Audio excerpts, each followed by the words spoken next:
সবাইকে জানাই নমস্কার। আজকে চলে এসেছি রংপুরের ডিমলা কালী মন্দিরে। এ মন্দির ডিমলা রাজকালী মন্দির বা ডিমলা রাজ দেবোত্তর এস্টেট নামেও পরিচিত। এ মন্দিরের প্রতিষ্ঠাতা জানকী বল্লভ সেন। এ মন্দির বাংলাদেশের রংপুর বিভাগে অবস্থিত। এটি একটি অষ্টকৌণিক হিন্দু মন্দির।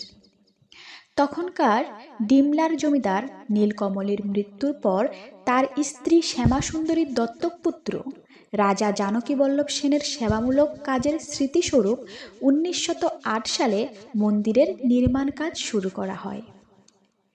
একই বছরে কালীমাতা বিগ্রহ, লক্ষ্মীনারায়ণ জিউ বিগ্রহ, মদনমোহন জিউ বিগ্রহ, রামচন্দ্র বিগ্রহের নামে রাজা জানকী বল্লভ সেন তার সম্পত্তি ডিমলা রাজ দেবোত্তর এস্টেটের নামে দান করেন। তবে কাজ শুরু হবার 2 বছর পর রাজা জানকী বল্লভ সেন মারা যান এবং তার স্ত্রী রানী বৃন্দারানী চৌধুরানী ডিমলা রাজ দেবোত্তর এস্টেট পরিচালনার দায়িত্ব নেন। প্রায় 8 বছর পর 1916 সালে মন্দিরের নির্মাণ কাজ সমাপ্ত হয়।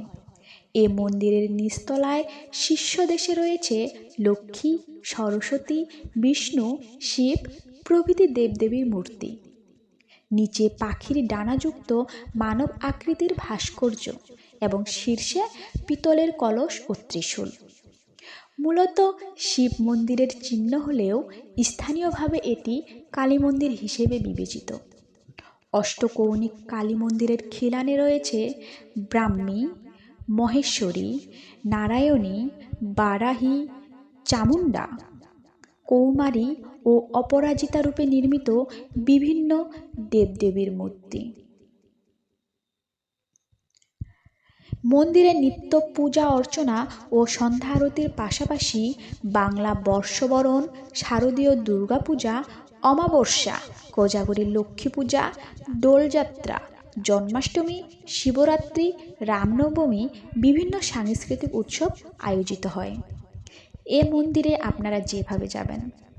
এ মন্দির রংপুর সদর উপজেলার রংপুর রেলওয়ে স্টেশন থেকে পূর্ব দিকে এবং মাহিগঞ্জ বাজার থেকে প্রায় 1 কিলোমিটার দক্ষিণে বড় রঙ্গপুরে অবস্থিত। এ মন্দির দেখার সবার আমন্ত্রণ রইল। আবারও জানাই নমস্কার।